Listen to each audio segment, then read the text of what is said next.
तो मांगा के पहले पैनल में हम देखते हैं कवाकी और शिकमारू एक दूसरे से बात कर रहे होते हैं। कवाकी कहता है शिकमारू को कि मैंने आपसे कहा ना मुझे कुछ नहीं पता, और अमाडो ने मेरे आर्म में जो कर्मा है मेरे परमिशन के बिना ही रिस्टोर कर दिया। तभी शिकमारू कवाकी से कहता है कि नहीं, मुझे नहीं लगता है कि ऐसा उसने तुम्हारी मदद करने के लिए किया है, हो सकता है उसका कोई और भी मोटिव हो।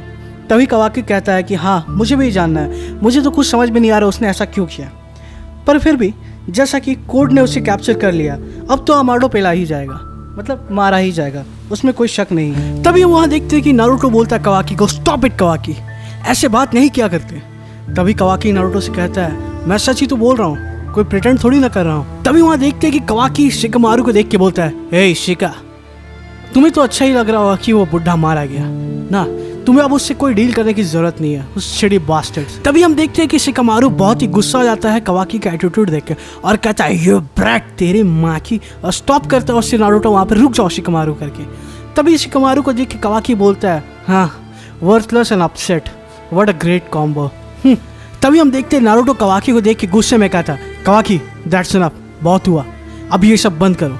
तब तक हम देखते हैं एक मैसेंजर आता है कोनोहा का, नारुतो से पूछता है सर। नारुतो बोलता है क्या है, बोलता है माफ़ी चाहूँगा सर बट एक अर्जेंट फ़ोन कॉल आया है मास्टर शिकमारू। जी हाँ, किससे, कौन कर रहा है ये फ़ोन कॉल? तो वो बोलता है कि मास्टर अमाडो। शिकमारू उसका मुंह देख के बोलता है व्हाट। तभी शिकमारू बात करता है अमाडो से। अमाडो बोलता है आह शिकमारू, तुम्हारी आवाज़ सुन के बहुत अच्छा लगा, अभी भी मुझे दर्द हो रहा है बट मैं जिंदा हूँ। शिकमारू बोलता है अरे आई कांट बिलीव इट, क्या हुआ अमाडो उधर, अभी तुम कहाँ हो? तभी अमाडो बोलता है कि अनफॉर्चुनेटली हाँ मैं अभी लैंड ऑफ स्नो की आउटस्कर्ट्स के एक स्टेशन में हूँ, यहाँ से मुझे 3 से 4 दिन लगेंगे कोनोहा विलेज में आने के लिए। तो तभी शिकमारू पूछता है अमाडो से कोड का क्या हुआ?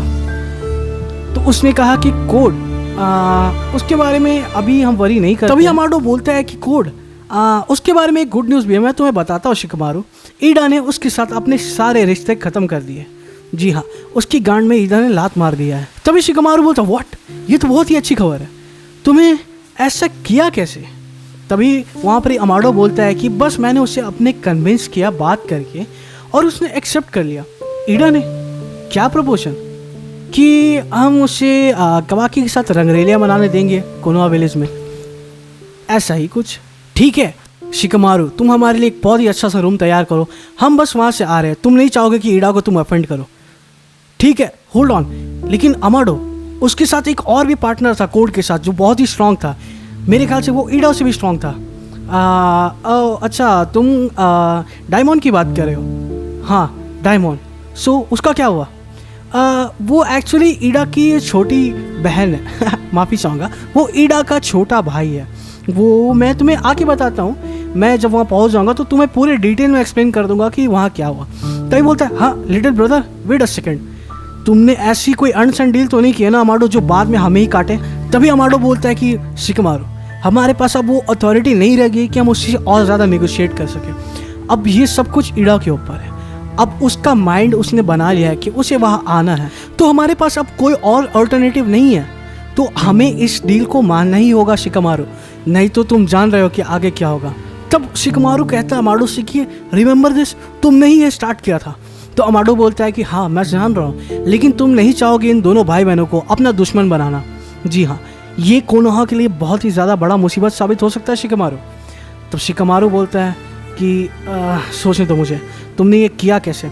तब फिर अमाडो बोलता है कि हाँ एक और बात है, एक बैड न्यूज़ भी है, सुनना चाहोगे? शिकमारू बोलता है क्या, कौन सा बैड न्यूज़? अब बताओ, अब तो कोई चॉइस नहीं है मेरे पास, बोलो। तो उसे अमाडो बोलता है कि कोड अपने लिमिटर्स के साथ भाग चुका है, लेकिन इसमें एक कैच है। क्या?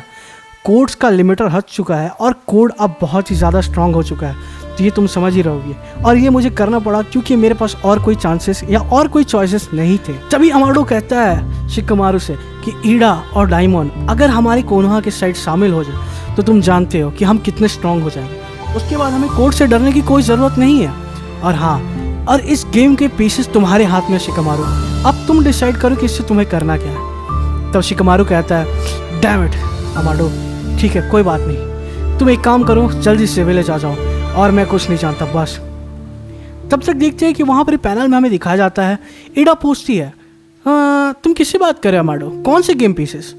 तब अमाडो कहता है अरे ये कहने की बात है बस, हाँ ये शिकमारू है ना जो, उससे थोड़ा इफेक्टिव हो जाता है अगर मैं इससे ऐसे बात करता हूँ तो। तुम समझ रही हो ना, क्योंकि वो तो टैक्टिशियन है ना, तो उसे थोड़ा उसकी भाषा में समझाना पड़ता है। तभी ईडा कहती है अमाडो से, हाँ कोई बात नहीं, तुम मेरी मदद कर रहे हो अमाडो कवाकी से मेरी मैच बनाने में, मतलब हम दोनों को मिलाने में। और हाँ, अगर कवाकी और मेरा मेल सही से हुआ नहीं अमाडो, तो मैं तुम्हें वहीं पर ऑन स्पॉट जान से मार दूंगी। ये सुन के अमाडो बोलता है क्या? तभी ईडा बोलती है इतने शॉक क्यों रहे? तुमने ही मुझे ये एबिलिटी दी है ना कि जो भाई मुझे देखेगा वो मेरे लिए फिदा हो जाएगा। अब इसके लिए तो मैं ही तुम्हें मारूंगी अमाडो, अगर तुमने ये काम मेरा नहीं किया तो।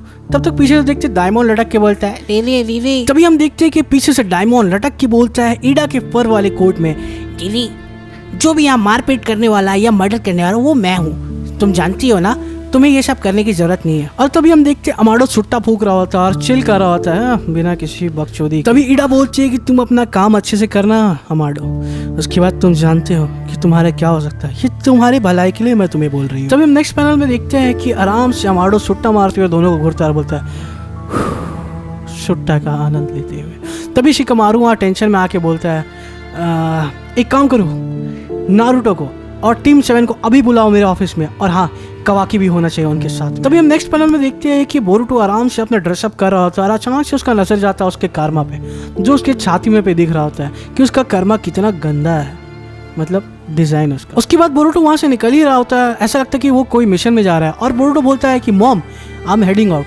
तब तक हिनाटा आज Boruto I heard you have a mission.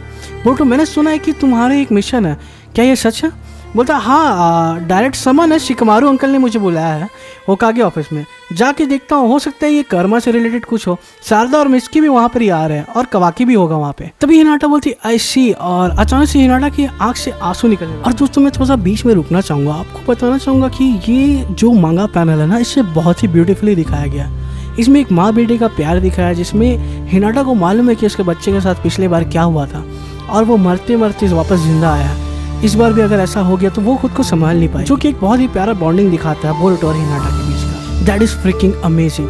तो हाँ, इसके बाद हिनाटा बोलती है कि मैं माफ़ी चाहूँगा बोरुटो, मैं ऐसे तुम्हारे सामने रोना नहीं चाहती थी, लेकिन मुझे ऐसा लगता है कि जब भी तुम अगर कोई मिशन पे जाओगे तो दोबारा लौट के नहीं आओगे। मुझे ऐसा फीलिंग आ रहा था, और रोने लग जाती है हिनाटा। बोरुटो हिनाटा को देख के शॉक हो जाता है और वो भी सोचता है कि मेरी मम्मी के ऊपर क्या बीत रहा है। और हाँ, हम देखते हैं पीछे से हिमावारी बोरुटो और हिनाटा को देख के समझ रही होती है कि हो क्या रहा है। तभी बोरुटो हिनाटा को देख के बोलता है आई एम सॉरी, आपको ऐसे बार बार वरी करने के लिए मैं माफ़ी चाहूँगा मम्मी, क्योंकि मुझे तो मिशन का डिटेल नहीं पता है, लेकिन ऐसा लगता है कि ये एक ऐसा मिशन है जो हमारी ही टीम कैरी आउट कर सकती है, और मुझे ऐसा लगता है कि मेरे पास और कोई चॉइस है भी नहीं। बट आप चिंता मत करो, मैं ठीक रहूँगा, मुझे कुछ नहीं होगा, और मैं जैसे ही मिशन ख़त्म कर लेता हूँ ना, मैं वापस आ जाऊँगा। एक बार मर चुका हूँ, बार बार थोड़ी ना मरूँगा। ऐसे हम देखते हैं कि इनकी बात सुन रही होती है हिमावारी दरवाजे के पीछे से, और तब तक बोरुटो निकलता है कि I will come home no matter what, I promise. तभी हिनाटा बोलती है बी केयरफुल। बोरुटो देखता है हिनाटा को, एक स्माइल करता है और वहाँ से चला जाता है। तभी हम देखते हैं कि बोरुटो गेट तक पहुँच ही होता है कि एक वाइट क्लाउड आमने सामने अलग से छाने लगता है बादलों की तरह, और that's epic moment in this मांगा। जी हाँ, मोमोशिकी ओत्सुकी इज बैक। तभी बोरुटो देखता है मोमोशिकी को, बोलता है मोमोशिकी कहता है प्रॉमिस घर वापस आने की। कितने रिस्पॉन्सिबल हो तुम। तभी वहाँ से बोरुटो देखता है, बोलता है चुप मुफतखोर, तुम तो अब मेरी बॉडी में रिजरेक्ट हो नहीं सकते, तो तुम यहाँ पर स्टिल कर क्या रहे हो, तुम्हारी तो कोई इज्जत ही नहीं रही, तो अब तुम कुछ नहीं कर सकते। तभी मोमोशिकी बोरुटो को बोलता है नादान बच्चे, तुम्हें मालूम है कि तुम्हारा लाइफ बहुत ही मीनिंगलेस होने वाला है, तुम्हारा फ्यूचर कुछ भी होल्ड नहीं करता है, सिर्फ गम और कुछ भी नहीं है तुम्हारे लिए। तो बोरुटो बोलता है क्या? तभी मोमोशिकी कहता है कि मैंने तुम्हें पहले भी कहा था कि वो समय बहुत ही नज़दीक है जब तुम अपना सब कुछ लूज कर दोगे, और वो समय बहुत जल्दी आ रहा है।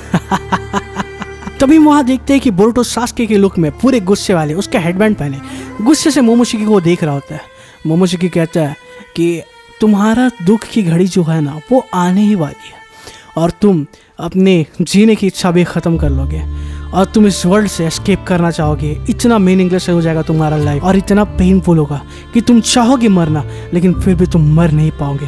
और हाँ, उस दिन जब ये समय हो जाएगा ना तो मैं तुम्हारी बॉडी पे टेक ओवर कर लूँगा और तुम एक कोने में पड़ रहे होगे, लेकिन तुम वापस से रीइनकार्नेट नहीं होना चाहोगे अपनी बॉडी में, क्योंकि तुम्हारी जीने की इच्छा ही खत्म हो चुकी हो। तभी बोरुतो गुस्सा से उसे देख के कहता व्हाट। तो वहाँ पर मोमोशिकी कहता है कि हाँ, डोंट यू वरी, तुम्हें कोई चिंता करने की ज़रूरत नहीं है। जब मैं तुम्हारी बॉडी के ऊपर टेक ओवर कर लूँगा ना, तब तुम चुपचाप से कोने में पकड़ के अपनी कॉन्शियसनेस को बैठ जाना और वहाँ से रिजरेक्ट होने के बारे में सोचना ही मत, क्योंकि तब तक मैं तुम्हारी बॉडी पे टेक ओवर कर लूँगा। तब तक बोरुतो कहता है कि इनफ इज़ इनफ, और मैं, तुम्हें लगता है कि अपनी बॉडी में तुम्हें कब्जा करने दूंगा? मैं उससे अच्छा अपने आप को ख़त्म करना प्रेफर करूँगा। तभी मोमोशिकी कहता है कि मैं तुम्हें मरने नहीं दूंगा, तुम मेरे वेसल बनने के लिए बने हो और तुम मेरे प्रेशियस वेसल हो, तो चिंता मत करना, एक ना एक दिन मैं तुम्हारी बॉडी के ऊपर टेक ओवर कर ही लूँगा और तुम्हें मैं किसी को लेने नहीं दूंगा। तभी वहाँ पर ही बोरुतो बोलता है कि वो मेरी लाइन थी मुफ्तखोर, और हाँ, तुम बहुत जी चुके, अब समय है तुम्हारे निकलने का, चलो फुटो यहाँ से। तब मोमोशिकी कहता है जितनी बकचोदी करना है कर लो, तुम्हारा फेट पहले से ही डिसाइडेड है, और हाँ, मैं देखना चाहता हूँ कि तुम्हारे साथ आगे चल के क्या होता है। बोरुतो कहता है कि तुम मुझे अपनी कॉन्शियसनेस को एक कोने में गांड में डालने को बोल रहे हो? ठीक है, मैं भी देखता हूँ ये तुम कैसे करते हो। और हाँ, जो कॉन्शियसनेस साइड में बैठेगा ना वो तुम होगे, और जो दुखी में अपने जीवन काटेगा डिस्पेयर में वो तुम होगे। हाँ, चिंता मत करो। तब तक मोमोशिकी कहता है जितनी बकचोदी करना है कर लो, मैं देखता हूँ, ये समय बहुत ही जल्दी आने वाला बोरुतो, और तुम्हें मुझे अपनी बॉडी देनी होगी। तभी हम देखते हैं कि बोरुतो उसे बोलता है हे कहाँ गए तुम, कहाँ गए तुम? तब तक हम देखते हैं कि शारदा और मित्सुकी भी वहाँ आ जाते हैं। बोलती है तुम समय से पहले आ गए, हाँ लगता है मिशन ने तुझे पंप कर दिया होगा बोरुतो। तब तक देखते हैं बोरुतो अपने ही से बकचोदी कर रहा होता है, हाँ तुम्हें मैं अपनी बॉडी नहीं लेने दूंगा, तुम कौन होते हो मेरे फेट डिसाइड करने वाले?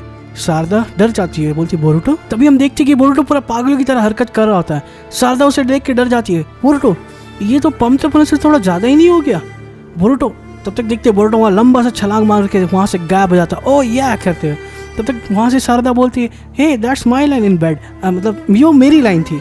तो हम देखते हैं व्हाट द बोलती है शारदा। तब तक मित्सुकी उससे कहता है कि तभी मित्सुकी कहता है कि बोरुतो अगर मर भी जाए तो वो वापस आ जाएगा, क्योंकि वो सुजुकी बन चुका है, और हाँ बोरुतो हमेशा बोरुतो ही रहेगा, इससे तुम्हारी चिंता करने की ज़रूरत नहीं है। तभी मांगा की नेक्स्ट पैनल में हमें दिखाया जाता है हिमावारी पूछती है हिनाटा से, मॉम अगर मैं आपसे कुछ पूछना चाहती हूँ, जैसे कि अगर मैं भी निंजा बन गई तो मैं बोरुतो की मदद कर सकूँगा अगर वो थोड़ा भी हो, लेकिन अगर मैं निंजा बन गई तो क्या आप और ज़्यादा वरी करोगी?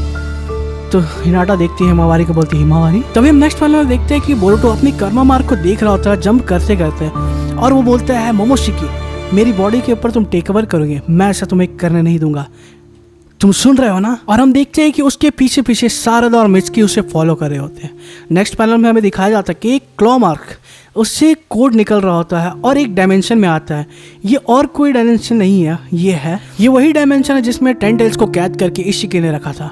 और हम देखते हैं वहाँ पर ही बग बोलता है कोड से अगली बार थोड़ी हम अच्छे रास्ते से आ सकते हैं, थोड़ा जेंटल वाले। तभी हम देखते हैं कि वहाँ पर ही बग पूछता है कोड से व्हाट, ये तो वही जगह है जहाँ पे इशिकी वहाँ पे ही जहाँ आना जाना करता था 10 टेल्स को देखने के लिए। तो कोड कहता हाँ ये वही जगह है, और हाँ यहाँ कोई ऐसे नहीं आ सकता, जो भी यहाँ आना चाहता उसके पास स्पेस टाइम निंजुत्सु का एक्सेस होना चाहिए, नहीं तो वो यहाँ नहीं आ सकता। मैं यहाँ इसलिए आ पाया क्योंकि मैंने जिगन के साथ जब यहाँ की जर्नी की थी तो मैंने यहाँ पे अपना क्लॉ मार्क छोड़ दिया था, और हाँ अगर ये खो जाते ना तो मुझे बहुत दिक्कत होता है इस जगह को ढूंढने में वापस से। तब वहाँ पर बग कहता है यहाँ से हम सही सलामत जा पाएंगे ना? तभी कोड देखता है वहाँ पर 10 टेल्स को, 10 टेल्स उसको गोरी रहा था। कोड बोलता है मेरे पिल्ले मेरे बच्चे क्या हाल है? तभी 10 टेल्स उसको गुस्से से देख के गुर्रा रहता है तेरी गांड में डंडा। तभी हम देखते हैं वहाँ पर ही कोड बोलता है कि ना कोई बात नहीं, क्या तुम अच्छे से रह पा रहे हो 10 टेल्स? तब हम देखते हैं वहाँ पर बग बोलता है कि अरे ये तो वही 10 टेल्स है ना जिसे तुम होकागे की लड़की को खिलाने वाले हो। हाँ ये वही है, और अब पेस्की लिडल सास्के उचिहा यहाँ पे नहीं आ सकता क्योंकि उसकी आंख बोरुटो ने फोड़ दी है। और हाँ, यहाँ पर बस अब बोरुटो या कवाकी ही आ सकते हैं क्योंकि वो पूरी ओत्सुजुकी बन चुके हैं और उन्हें ज़्यादा टाइम नहीं लगेगा स्पेस टाइम निंजुत्सु मास्टर करने में। उसके बाद वो लोग भी इस जगह पे आ सकते हैं और उसके बाद मुझे नहीं लगता कि ज़्यादा टाइम के लिए ये प्लेस सुरक्षित रहेगी। तभी वहाँ देखते बग कहता है कि ये मेरी प्रॉब्लम तो नहीं है, बट मैं जानना चाहूँगा कि अब तुम्हारा प्लान क्या है, क्योंकि तुम तो अब खुद पे ही डिपेंड कर सकते हो। जैसे कि डायमंड ने तुम्हारी गांड पे लात मार दी और तुम्हारा अलायंस जो है वो भी टूट चुका है, तुम्हें उन्होंने लात मार के भगा दिया, तो अब तुम क्या करोगे कोड? तब कोड कहता है कि ऑनेस्टली डायमंड का जो स्ट्रेंथ था ना वो बहुत ही अनएक्सपेक्टेड था, ट्रूली अनदर लेवल पे था वो, और मुझे उसने आउटक्लास कर ही दिया था। हाँ, बग बोलता है इसलिए तो मैंने तुम्हें कहा था कि उसे जगाओ मत, तुम्हें मेरी बात मान लेनी चाहिए थी। अरे यार, अब उसके ऊपर ऑब्सेस करके कोई फ़ायदा नहीं है bug. I'm pretty messed up now over my broken heart। ईडा ने मेरा दिल तोड़ दिया। अगर तुम थोड़ी सी भी समझदार हो तो मुझे थोड़ा सिंपैथी दिखाओ यार। तभी बग कहता है कि गांडू, ये मजाक करने का समय नहीं है, तुम जान रहे हो अभी मुश्किल कितना सिचुएशन हो चुका है ये वाला, तो तुम अब क्या करोगे? तभी कोड कहता है, अरे isn't it obvious? अब समय आ चुका है हमें एक्शन लेने का, क्योंकि अब हर कुछ अच्छा है, हमारी वे की तरफ ही जा रहा है। तभी बोलते हैं एनीवे, अब हमें थोड़ा सा लगता है कि टेंटेल्स को एडजस्ट करना होगा अपने मैनेजेबल साइज पे। तभी वहाँ पर बग शॉक करके कहता है एडजस्ट। तभी हम देखते हैं कि कोड वहाँ पे टेंटेल्स के बॉडी में पूरे अपने क्लॉ मार्क्स बिछा देता है और उससे छोटे छोटे वहाँ पे आदमी लोग के जैसे दिखने वाले फ्रीजा की तरीके के लोग बनने लगते हैं, पनपने लगते हैं। तभी वहाँ कोड कहता है कि ये जो क्लॉ मार्क है ना, ये मेरे ब्लड के आयरन में थोड़ा सा फिजिकली मिक्स करने से और चक्रा मिलाने से, इनमें हाफ अपना मटेरियल मिला दूँ चक्रा के साथ, तो ये एक मेरा हिडन वेपन बन जाता है। और हाँ, तभी कोड बोलता है कि हाँ, पहले मेरे पास लिमिट था कि मैं बहुत कम ही क्लोन्स ऐसे टाइप के बना सकता था, बट जब से मैंने अपना पावर रिस्टोर किया, अब मैं जितना चाहूँ उतना क्लोन्स बना सकता हूँ और अब मुझे उस चीज़ की चिंता करने की ज़रूरत नहीं है क्योंकि मेरे लिमिटर्स हट चुके हैं। और तभी हम देखते हैं कि फ्रीजा के जैसे दिखने वाले लोग पनपने लगते हैं और आगे बढ़ने लगते हैं। कोड क्या करता है, वो अपने एक आँख को एक सिपाही के अंदर ट्रांसप्लांट कर देता है अपने क्लॉ मार्क के थ्रू, और अब कहते हैं हाँ, ये व्यू ठीक है। और बग देख के पूरा शॉक हो रहा होता है और ये चैप्टर यहीं पे खत्म हो जाता है। और दोस्तों, यहीं पर ये चैप्टर खत्म होने के साथ साथ मैं आपको बताना चाहूँगा कि अगर आपको कोई भी डाउट है या मेरे नरेशन में कोई प्रॉब्लम है ना, मुझे ज़रूर बताइए कमेंट सेक्शन में, मैं आपका कमेंट पढ़ूंगा। और हाँ, मैं चेनसो मैन की भी मांगा लेके आने वाला हूँ, तो क्या आप हिंदी में सुनना चाहोगे, आप पसंद करना चाहोगे, मुझे कमेंट सेक्शन में ज़रूर बताइएगा। हमारे चैनल को लाइक और सब्सक्राइब करिएगा और कोई भी बोरुटो के रिलेटेड थ्योरी हो ना, मुझसे ज़रूर पूछे, मैं आपको पूरी स्टोरी बताऊँगा। तब तक के लिए एनिमे बंटाए साइनिंग ऑफ।